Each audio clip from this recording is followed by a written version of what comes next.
আজকে একজন ইমামকে দেখা যায় সভাপতি সাহেব সালাম না দেওয়ার কারণে তাকে বিদায় দিয়ে দেয়, একটু সম্মানিত না করার কারণে তাকে বরখাস্ত করে, হয়তো বাজারটা ঠিক মতো মুয়াজ্জিন সাহেব সেক্রেটারি সাহেবের বাড়ি পৌঁছানো না কারণে তাকে বরখাস্ত করে দেয়।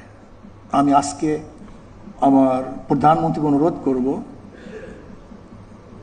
একটা নির্দিষ্ট নীতিমালা থাকা চাই যে কোন কারণে তাকে বরখাস্ত করা হবে। মাশাআল্লাহ, আলহামদুলিল্লাহ, জাযাকাল্লাহ। কেন বরখাস্ত করা হবে?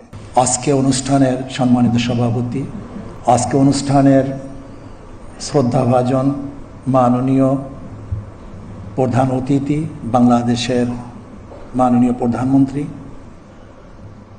হযরত উলামায়ে কেরাম, সর্বস্তরের বিভিন্ন স্তরের দায়িত্বশীল ভাইয়েরা আমার, আজকে উলামায়ে কেরামকে এবং ধর্মীয় যাজকদেরকে সম্মানিত করা হয়েছে। এর জন্য আমরা আনন্দিত, খুশি, এবং আমরাও মাননীয় প্রধানমন্ত্রীকে সম্মানিত করতে চাই।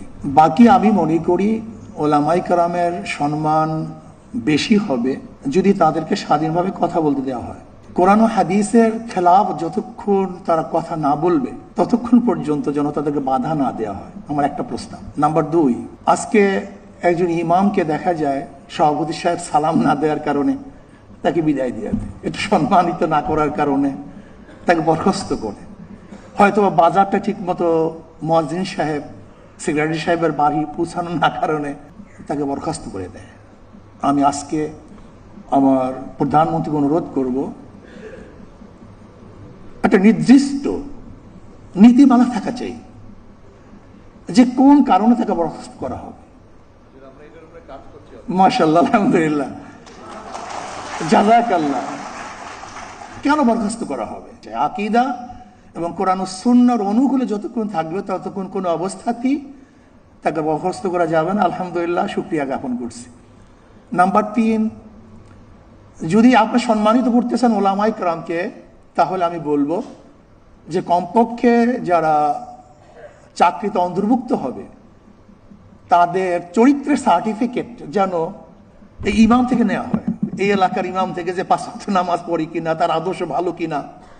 যদি এরকম কিছু তাদের থেকে চারিত্রিক সার্টিফিকেট নেওয়া হয় তাহলে আমরাও ভালো হয়ে যাব, আমরা ভালো হবো। আমরা চরিত্রের সার্টিফিকেট দিই, কাজে আমি যদি ভালো না হই তাহলে চরিত্র সার্টিফিকেট আমি দেবো কিভাবে?